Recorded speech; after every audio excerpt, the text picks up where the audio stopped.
రాజకీయాలంటేనే అవకాశవాదం. పార్టీలపై, నేతలపై ఎలాంటి విధేయత ఉండదు. అవకాశాలను బట్టే వినయ విధేయతలు ఉంటాయి. ఇలాంటి లక్షణం మరీ ఎక్కువగా ఉండే నేత దానం నాగేందర్ బీఆర్ఎస్లో గెలిచారు, కాంగ్రెస్లోకి వచ్చారు, ఎంపీగా పోటీ చేసి ఓడిపోయారు. మళ్లీ కాంగ్రెస్కు వ్యతిరేకంగా మాట్లాడారు. ఇప్పుడు మళ్లీ కాంగ్రెస్కు అనుకూలంగా మాట్లాడుతున్నారు. ఎందుకంటే ప్రతి చోట ఓ అవకాశాన్ని చూసుకున్నారు.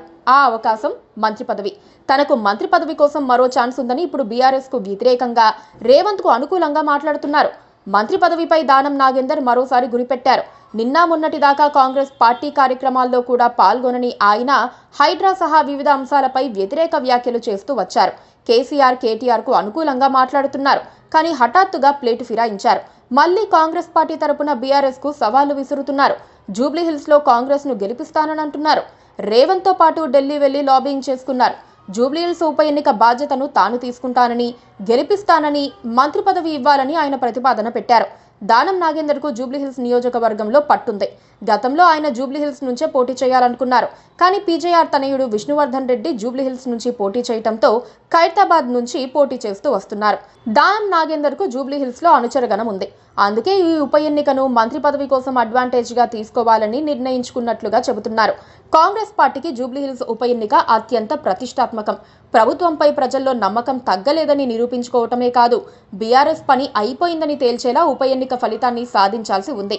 అందుకే రేవంత్ రెడ్డి కానీ, కాంగ్రెస్ హైకమాండ్ కానీ ఎలాంటి చాయిస్ తీసుకునే ఛాన్స్ లేదు.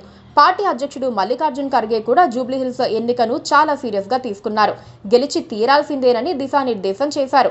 జూబ్లీహిల్స్ బాధ్యతను దానం నాగేందర్కు ఇస్తే ఖచ్చితంగా దానం గట్టి ప్రయత్నాలు చేస్తారు.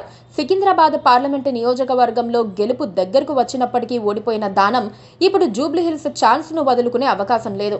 నిజంగానే ఆయనకు బాధ్యతలు ఇస్తే మంత్రి పదవి కోసం ఏం చేసైనా గెలిపించేందుకు దానం ప్రయత్నిస్తారనటంలో సందేహం ఉండదు.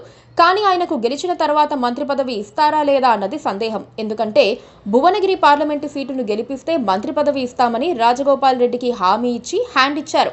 దానంకు అలా జరగదన్న గ్యారంటీ లేదు. ఇప్పటికీ ఎంపీగా పోటీ చేస్తే మంత్రి పదవి ఇస్తామని చెప్పి హ్యాండ్ ఇచ్చారు. Please subscribe to KTV Telugu. KTV Telugu. KTV Telugu channel.